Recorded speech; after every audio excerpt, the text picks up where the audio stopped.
I'm Dr. Stephanie Champion. And I'm Dr. Tamara Agnew. And today we're talking to Dr. Susan Close, who is the Deputy Leader of the South Australian branch of the Australian Labor Party.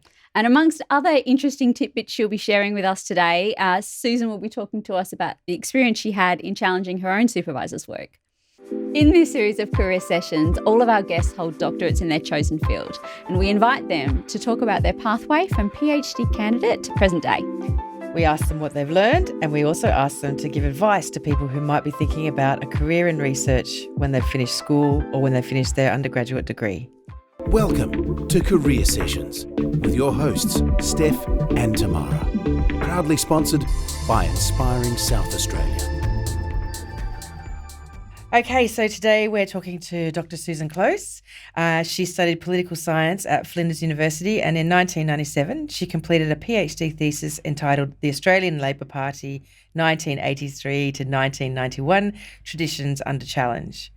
Since then, she has held positions as an Executive Director at the South Australian Department for Environment and Natural Resources and Manager of Student Services at Adelaide University. Susan was first elected to the South Australian House of Assembly seat of Port Adelaide in 2012, holding portfolios in education and innovation, manufacturing and automotive transformation, and since 2018, she has served as the Deputy Leader of the South Australian branch of the Australian Labor Party. In her free time, Susan continues her relationship with Flinders University as an adjunct professor of business, government and law. Thanks, Tamara. Thank you. Great summary. If you can just talk about what your current role is and what your day looks like right now. Oh, that's interesting because it's so different given the pandemic. So my job is to be it's multiple jobs, really. Mm-hmm. I'm the member for Port Adelaide, so I have an obligation to the people who choose to send me to Parliament on their behalf. I am the Deputy Leader of the Labor Party, so it's important that I support my leader, that I am very active with the team and making sure that things are going well for the team. And then I'm also the holder of a couple of shadow portfolios, education and environment. Mm-hmm. As you may have picked up, they're the two things that I've spent a lot of time doing in my whole life. And so they're the ones that I decided to have as my portfolios. So my day, if it's not a pandemic, my day is probably, my week is probably up to 30% of interacting with people that might be going to presentation nights of local sporting clubs or graduations, fundraising dinners for various groups. That's a little harder right now, obviously, and so my interactions with people are different and not as many, sadly. And then I spend quite a bit of time thinking about policy, talking to people now using Zoom about what they'd like to see in education, what's going on with the environment. I had a phone hookup yesterday about marine parks, for example, where we really went into what we're going to do about the government's proposal to damage marine parks. And I'm also trying to spend a little bit of time writing about education. I'm trying to sort of make sure that I don't lose that capacity to do a bit of research and a bit of writing. But that's very much kind of my private little project that I just keep ticking over in the background. Yeah, so despite the pandemic, trying to be very accessible to people and having those conversations. Right. And we're in an age of social media. We're in an age where you can have Zoom. I dropped into a meeting of the Junction Community Centre, which is a fantastic community centre in my electorate. They had their management meeting using that technology, and so I was able to drop in. And as a result, they raised an issue with me that I then raised in Parliament, and I put that on my Facebook, and people have engaged with that. Yep. So, it's an awful thing that we're all experiencing, but the technology that we have is softening some of that experience. Yeah. I couldn't imagine what this would have been like if it had happened 20 years ago and very email was dial-up. In 1918. Pandemic. Indeed. So can we go back and talk about your family and when did you know that you wanted to go to university? So did your parents go to university and were you always going to be going to university? Yeah, look, I'm one of those really privileged people. I'm not a first in family. My mother was first in family. My parents are English, and my mother came from a pretty poor background, like incredibly hardworking and definitely the nicest of the grandparents. So my mother were my mother's parents, really good people, but they didn't go to high school, either of my grandparents. So my mother was very bright, born just as the war was starting, and benefited from the grammar school system and got a scholarship to Oxford. So she was just really dedicated to her education, and so were her parents.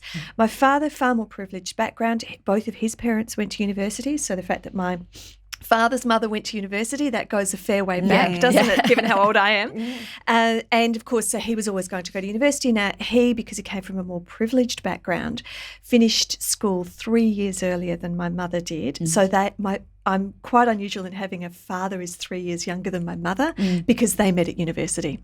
And it's one of those sort of foundational stories for our family is that even with all of the class system going on in the UK, they were able to meet in a place of education they would never have met otherwise. It's a great equaliser, that remarkable access to higher education.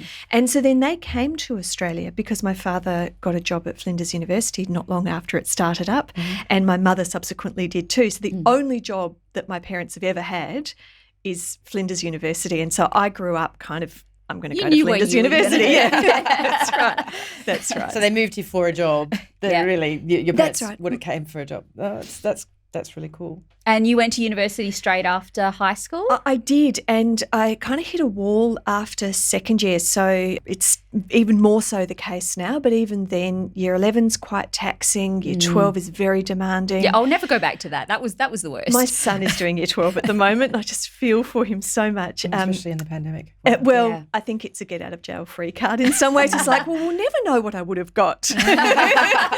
But anyway, so year 12 is really demanding, and then first year uni, it's just a whole different universe of the way that you study. Then second year, and I just went, I can't, there's got to be more to life. And I like to say the only good thing that 60 Minutes has ever done. I watched a 60 Minutes show about Greenpeace and the work that they were doing, and I went, I'm going to go and do that. So I went part-time, did third year over 2 years, and I did honours over 2 years. And I volunteered and occasionally was employed by Greenpeace and just became an utter greenie.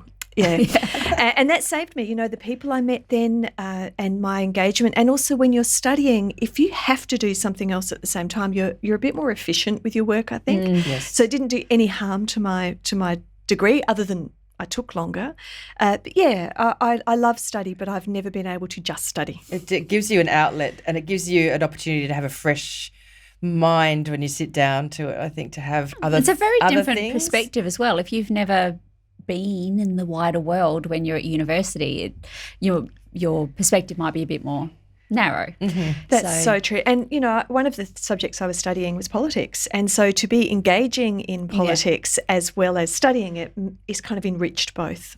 Yeah. And so did you know that you wanted to study politics when you left school? Was that always your ambition? No, although I joined the Labor Party at 15. So kind of inevitable in a way. I was in year 11 and Bob Hawke won the election in 1983, and I got all excited, and I want to be, this is the thing, I get excited and enthusiastic and I join up. So first of all it was the Labor Party, and then it was Greenpeace. And so I didn't think about studying politics initially. I didn't know anyone who'd studied politics. And so I started with a very broad degree. So I did 3 years of French. I did a year of Italian in first year, and I did 2 years of biology because I loved biology at school and I loved the environment. And then I sort of started politics in second year and caught up so that it became my second major really quickly, because I suddenly went, oh, this is what I'm supposed to be studying. I love this. Yeah. So it's nice that you can have that sort of, that light goes on. It doesn't have to be at the end of school, but we'll go back into that a bit further. What was your undergraduate degree at the end of all that? So it was a Bachelor of Arts, and it was in the days, I think you can kind of still do this, but it was very much, you didn't do named degrees back then. So it was a BA, and I did politics and French were my two majors, and then the third line was made up of a bit of Italian and a bit of biology. Yeah. Brilliant. And I still speak a little bit of Italian, I still speak quite good French. Yes, and in fact they trot me out now when we are doing work as a Labor Party and we're doing a video because we can't go to functions. They say, oh, you can speak Italian. And so it's brilliant. You never waste anything that you've learnt, I find. And so then after your bachelor's, did you go on and you did an honours in politics, that's right, yeah. And that was partly I had a sense that I hadn't sort of grown up enough to go out into the world yet, and that's actually, when we get to it, why I kept doing the PhD. But also it's a sense of kind of completing the a bit of a bachelor's capstone. Was to that exactly, to finish it off with the honours. Yeah. And so then at the end of honours, did you leave the university or did you stick around and do the PhD right away? I went around Australia in a combi van for 3 months, which was great fun. And then I came back and I went straight into the PhD. And look, I didn't ever think I'd do a PhD. It was never part of the plan, and I never wanted to be an academic because that's what my parents did. So I was going to do something different. But there were no jobs. This was a time when the State Bank had happened, where there were no public service jobs in South Australia. I was very committed to staying here. I put in an application for the Commonwealth Public Service, but I wanted to be based here. They didn't have any jobs here at all. They were like, would you come to Canberra? I sometimes reflect what would have happened if I'd gone. But anyway, no. So sliding doors moment. No jobs, and there was a scholarship. So it kind of seemed a simple thing to go, well, I'll just keep studying for a bit longer. But I kept up my activism with the Wilderness Society by then. And, I was married. I was renovating a house. So there was a pretty full life going on, which is my excuse for why it took me quite a long time to finish my PhD. So your PhD project was with a scholarship. Did that then dictate what your topic could be? Or Not at you all. had complete freedom? Absolutely. It was a Flinders Uni scholarship, and it was basically, I don't know, a couple of $100 a week, which was a fortune. It's dismal, but you can live on it. It was brilliant then. And a bit of tutoring and just go for your life. So I was very, very grateful. I have so many reasons to be grateful to my university, not least that I'm Australian because they employed my father, and also then they employed me. So when did you come to your topic? And we've just read out your thesis title, but what was the question that you were going to answer? Well, here's kind of how it evolved. As I said, I've been a member of the Labor Party for a long time, and they were very exciting times if you're of that political persuasion. The Hawke-Keating government changed Australia. Whitlam changed Australia, but in this kind of flash that disappeared. The magic of the Hawke-Keating government was that it lasted long enough for a whole lot of reforms to be bedded in. So Whitlam had put in a version of Medicare, but it was taken out again by the Liberals when they came back in. The fact that Hawke and Keating did so much work early and then embedded it, Medicare became something that people would not allow anyone to take away. Exactly. Yep. So success is success in a way. You win elections and that actually makes a difference to the longevity of the reforms that you make. So that was very shaping of my entire time of being at university, the fact that there was this government and I was active in the Labor Party. So Dean Jench, who was my supervisor in my honours as well, and is a lovely, lovely human being, had written a book that I took exception to. I took umbrage with, which was the Hawke-Keating Hijack, which basically said that Hawke and Keating had come and completely upended the Labor Party, and it was nothing like Labor, and they'd kind of turned it into a different entity. And I thought that was wrong. So I wrote an entire thesis with him as my supervisor saying that was wrong. And he was such a gentleman. He supported me. He employed me to do some research for him. He was terrific. So he clearly wasn't offended by you. A very good human being. We had a bet on the 1993 election because he thought that Keating would lose. And I thought probably, he was saying, it's your heart, not your head. But I was right. We won. So it was a tremendous time in my life, and that's really what the thesis is about, the idea that there is a kernel of what it means to be in Labor that exists, but it looks different according to the times that you're facing. So the idea of labourism, of supporting the workers, of pushing power from the top down has never gone away. But the guise in which you see that, the policies, can vary, and very much so the freeing up of the economy, the introduction of real competitiveness in our economy was incredibly painful for Australia. But almost certainly is the reason that we had until the pandemic 30 years of uninterrupted growth, that Labor did that really hard work.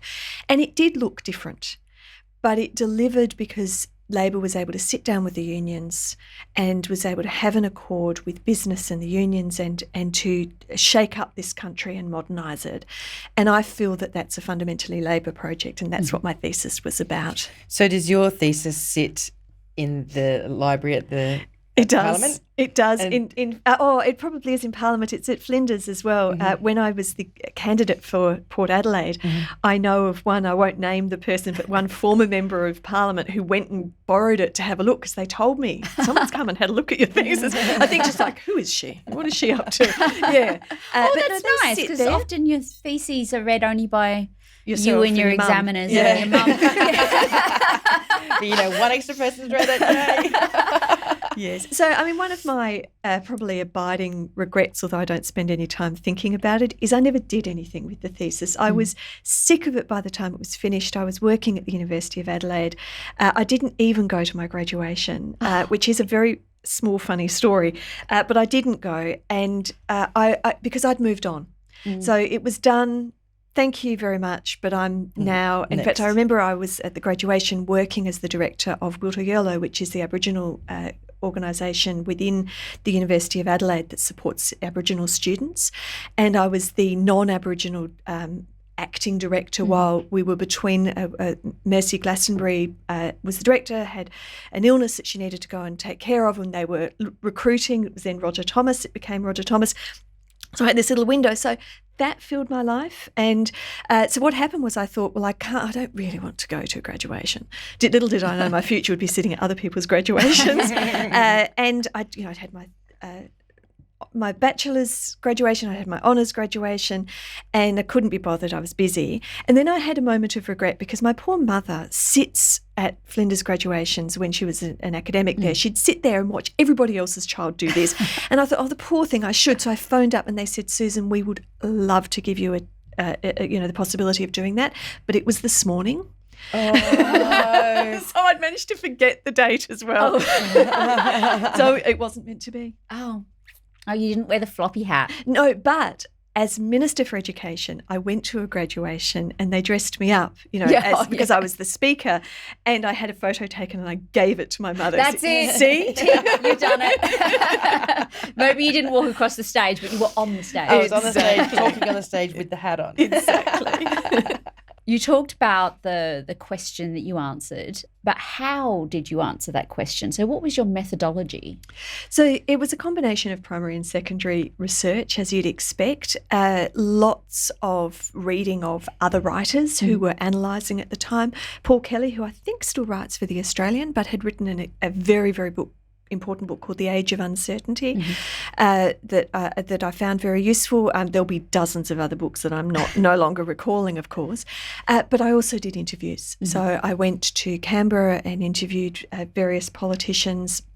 Interviewed Neil Blewett while he was still here in South Australia, in the member for, I think it was called Elizabeth then, certainly in that area, and asked them how they felt Labor had changed and how it hadn't changed.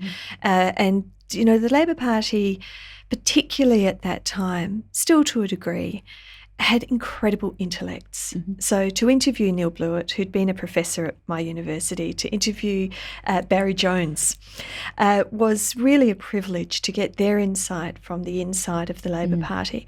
And then it was really just a big kind of brawling argument with my supervisor. It's fantastic. It's very good for you. It's very good for you to have a supervisor who wants you to succeed but doesn't necessarily think that everything you're saying is right. It's a really good process. It must have been interesting for him marking chapters going, I don't know. I don't know whether I agree with that, but I'm going to let you have it. I'll just let it fly. The main thing is, have you sustained an argument? And that's what he was there for. He was absolutely tremendous. And so did Hawke or Keating, did you interview them? No, I didn't.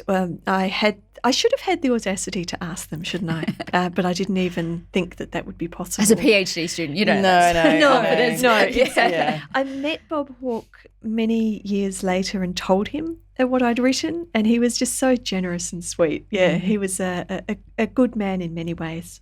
Yes. So what are some of the challenges that you encountered during your PhD? I am not very good. So the challenges were largely my own challenges, who I am. I am not a natural student or academic in the sense that I don't particularly like working alone. Mm-hmm. I like being part of a team. In fact, I think that's evolved, and now I'm now in my 50s, and I am much more willing and in fact crave a bit of alone time. Mm. Back then, in my early 20s, I wanted to be part of a group. And so, it's great having a supervisor, but in the end, a PhD is a very, very lonely task. Mm. It is your work. And I found I was fighting against myself. And when I finished it and got it through, the pride I felt was not an intellectual pride. It was a conquering of my self-pride, that I was able to do something that wasn't naturally something that I relished. Mm-hmm. And that felt good. There were, I'm sure, and it's so long ago now, but I'm sure that there were a whole lot of methodological issues. I think I went for a little while on a journey where I thought I might do a survey, and then I pulled back and didn't. So a lot of dead ends that happen in research that can be kind of dispiriting. Yeah. When you dedicate work to something and then go, wait, no, that was a dead end. It's a few steps back, isn't it? And having the courage to do that is part of the growth of doing a PhD, I think. Yeah, totally. Teaches you resilience. Yes. So I say I never really did anything with the PhD, so I didn't do any publications, but I did do something because I had the rest of my life, and doing it shaped that profoundly. It shaped my understanding of what I'm capable of, including doing things that I don't really like doing, which is very important in success. And also, kind of ridiculously in a way, it is a shorthand to people thinking that you're smart. Yeah. And that's silly because I know some pretty silly people who've done PhDs. And also I know really smart people who haven't gone to uni at all or, just did their ordinary degrees. But nonetheless, I'm sure that I've benefited from, doctor. Yeah. Do you whip that title out when you... No. In fact, when I first stood for politics, I was in a very, very difficult fight, because although Port Adelaide is a brilliant seat and it's a good Labor seat, it was a by-election and it was a tough by-election. I was completely unknown, although I'd lived in the area for 10 years at that point, but I'd been busy, I'd had children, I was working, and so I wasn't known in the community. And the local mayor, who was very well known and had grown up in the area, decided to run as an independent. And by-elections are when independents win safe seats from governments, which is what we were. So that was really tough. And he used my title as a weapon. So he would say, she can't understand you. Dr. Susan Close, like it was some sort of, she's an elite. Yeah. And I've never wanted to use it that way. I now have it in Parliament as my title because I didn't want to have the on. This is a weird side alley, but I don't like that politicians are called honourable because it implies that others aren't. And not all politicians are honourable, let's be honest. And so after I stopped being a minister, I was allowed to choose, did I want to ask to keep the title? And I said no. And so then my title reverted to doctor. So, that wasn't necessarily what I was after either. But I'm okay with it because I did do it and I did earn it. Yes, someone said yesterday that they the first time they heard someone use it was when they got on a plane and they said, Dr. Ferber. And he went, I have had the experience on international flights where the attendant has come up and said, so, what you're a doctor, are you? And I've realised, no, they're not actually interested that I've got a PhD. They want to know if I'm a medical doctor. Yeah, it's like, am I hands stroke? Is not me. It's actually, don't look at me. Don't make eye contact. No. Not a useful one, I always say. Yeah, actually, that's what I revert to. Somebody says, a doctor. I'm like, oh, no, not a real doctor. Which is ironic because actually it's the other way around, isn't it? But for all intents and purposes, we are not useful doctors in a very tight situation. It's like, I can't help you with your heart attack, but I can talk about how prevalent it is in society and the social determinants that lead to heart attacks. Beautiful. It's not helpful for the guy clutching his heart. So you said your challenge, one of the challenges was the loneliness, and that you were the excitement. Well, was there an exciting part other than getting to the finishing line? Actually, that's a really good point. The life was exciting. So loneliness in my work on the PhD, but loved the other students I was with. As you can tell, really, really loved my supervisor, loved being part of academic life. We all tutored to supplement the scholarship, and I really enjoyed that.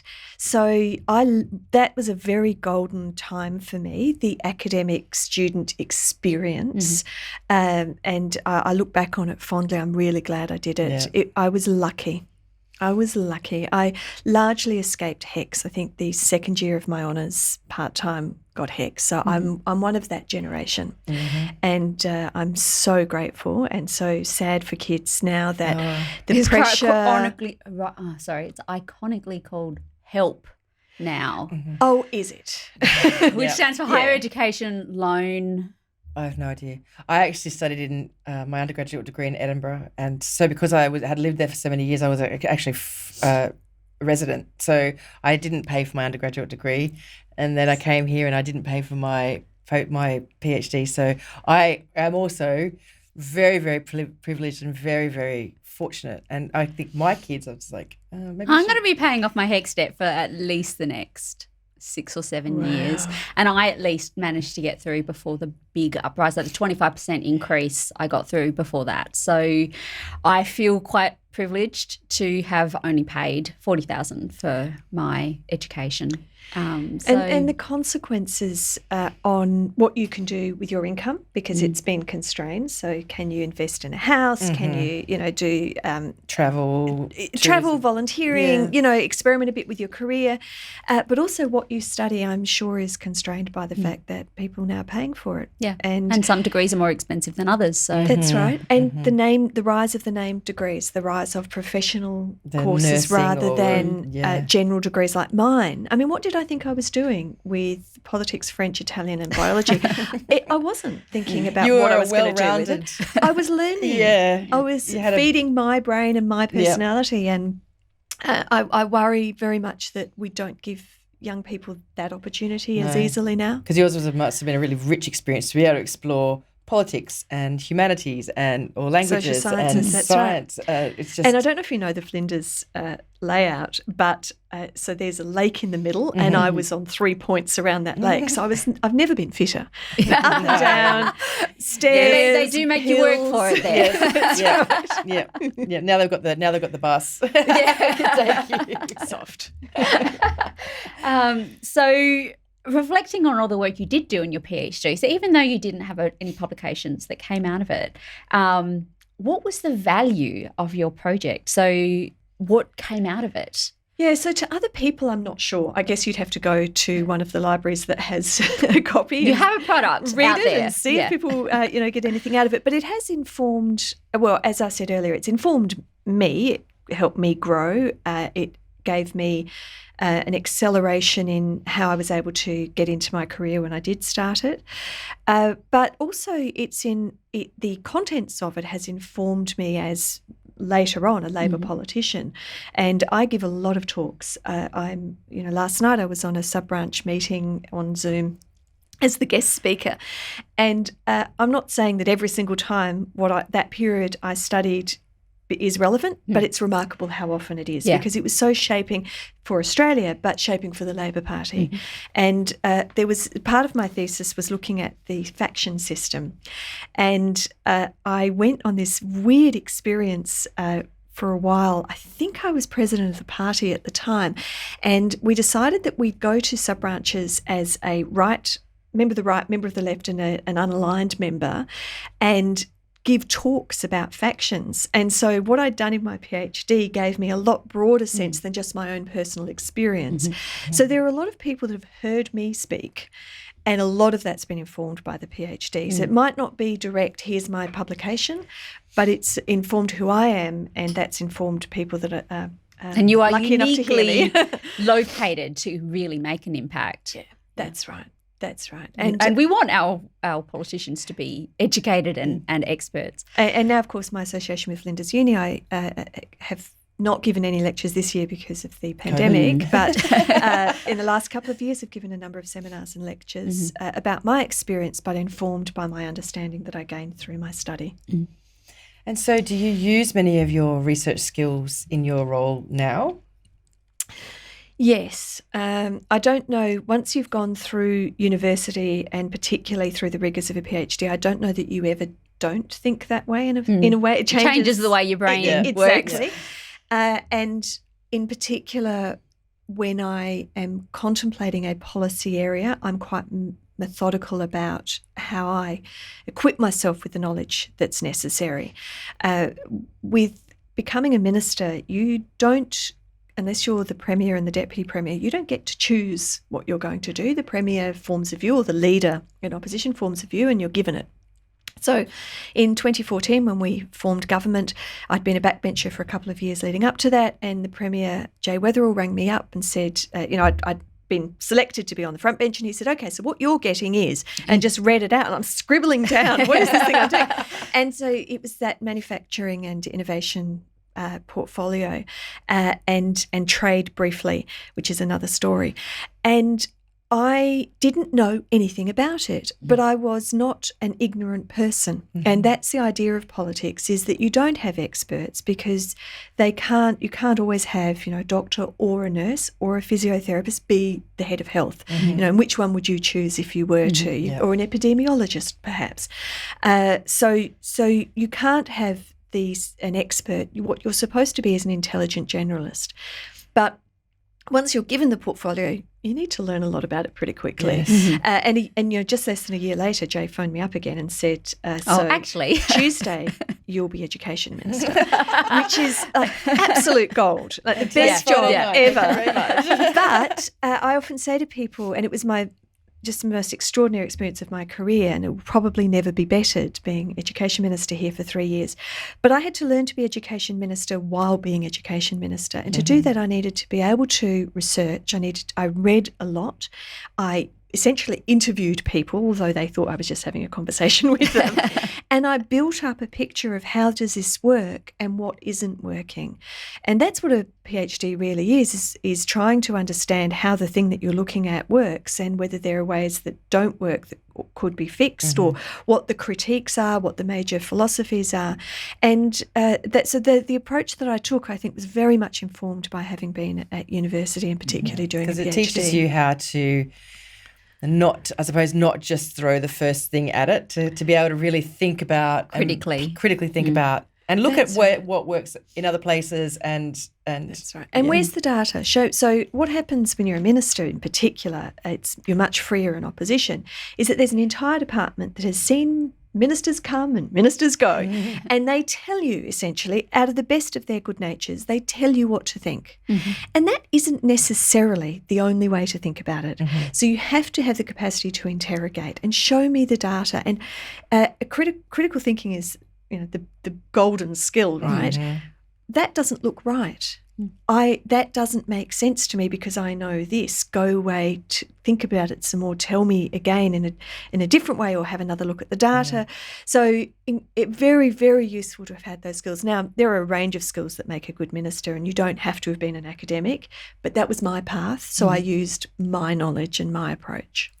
So do you think you'd be where you are now without a PhD? It's the unanswerable, isn't it? How much does your past, every element of your past is essential to get you where you are? Probably, it was probably essential. It's certainly very, very shaping. Yeah. Very shaping. We've talked about your experience. Did you feel like that you needed to make any sacrifices or any compromises along the way while you were doing your PhD?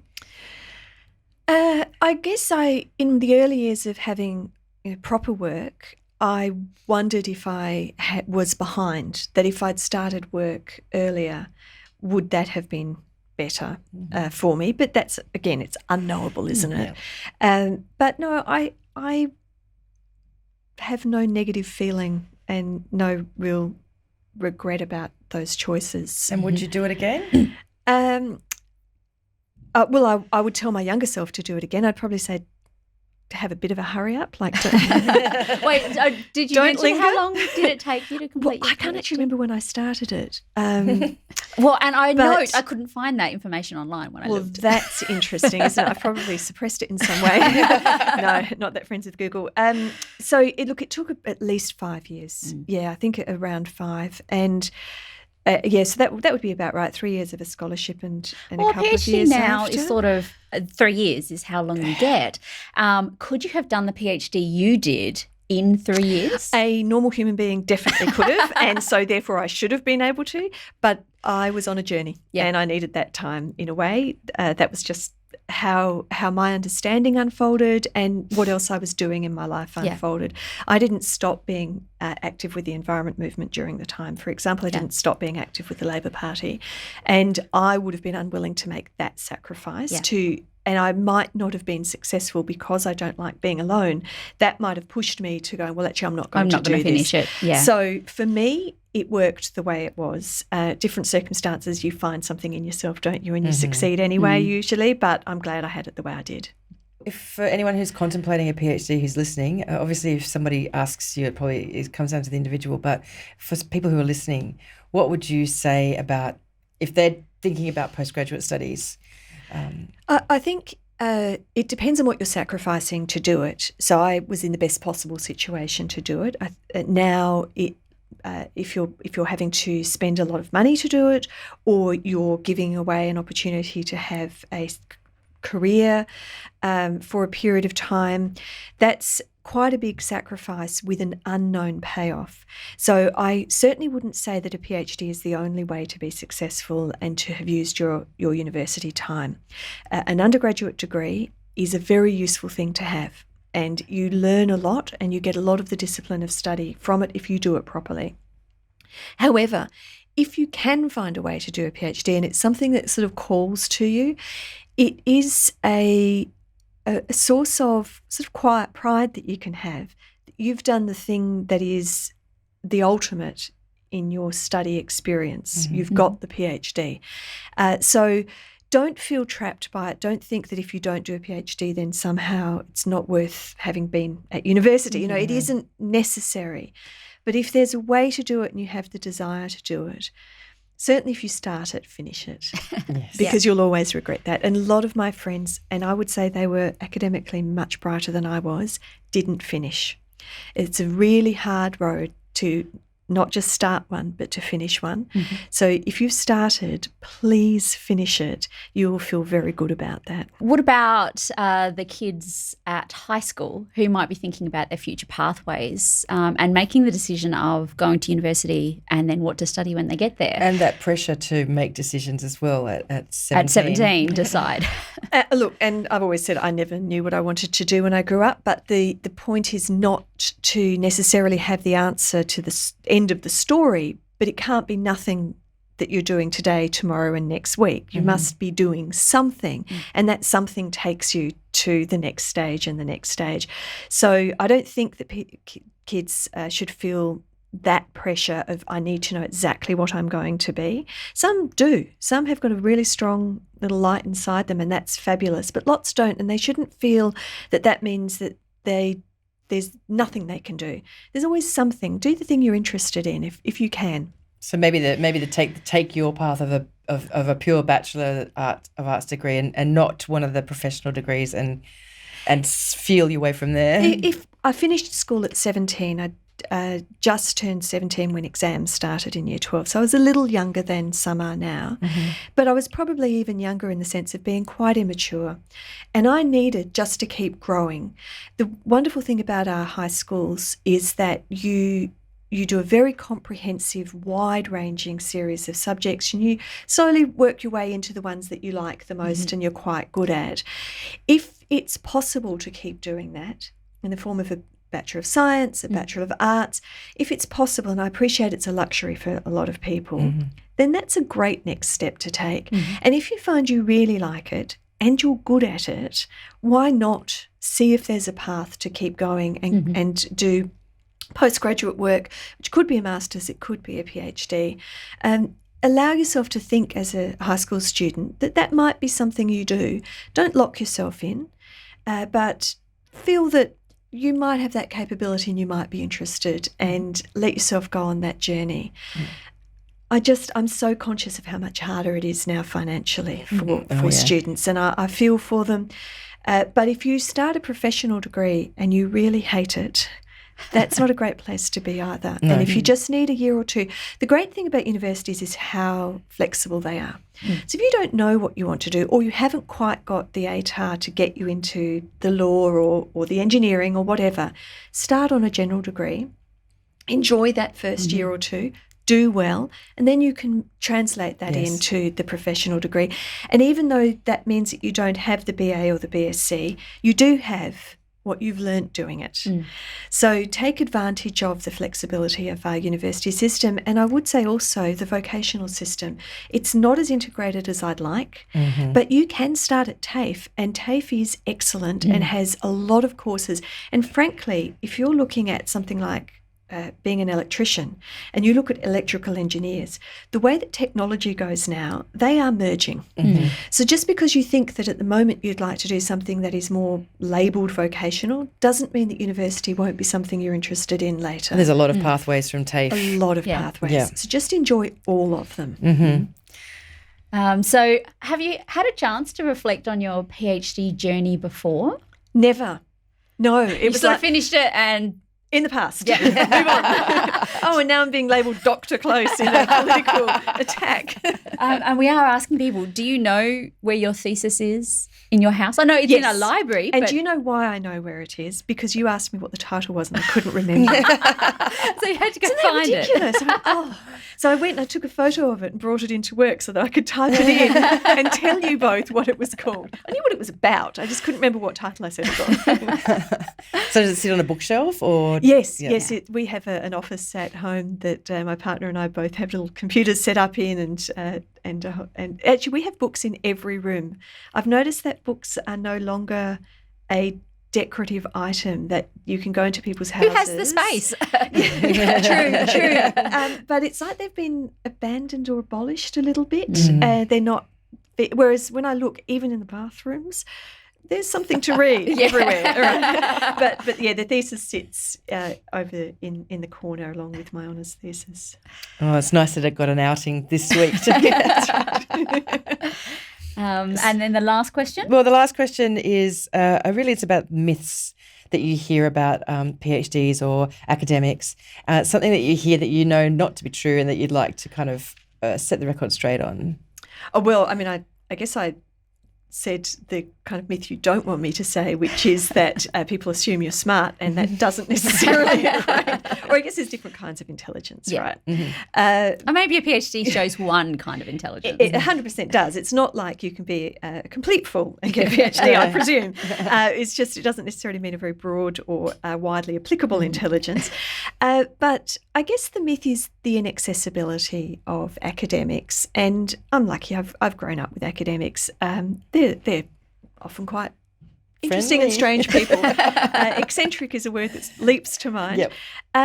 But they are lovely human beings. It's not a hugely well-paid, it's a well-paid job, don't get me wrong, but it's not a hugely well-paid or high-profile job. It's a job people do because they have a dedication to the subject and a dedication to passing that on to students. And so they tend to be just genuinely well-motivated, caring about the students before them. So if you're doing year 12 at the moment and you're contemplating going to uni and you find those academics just horrifyingly remote and you don't know how you could talk to them, that's not the right. I'm sure there are a few. Oh, it's so thrilling when you get an email and it's like, you noticed me. You saw I was in this field and you emailed me. That's gorgeous. But the vast majority of academics that I've known, being a student and working at the University of Adelaide for a while, and still some of my very good friends from there, they care about people. They care about their students in particular.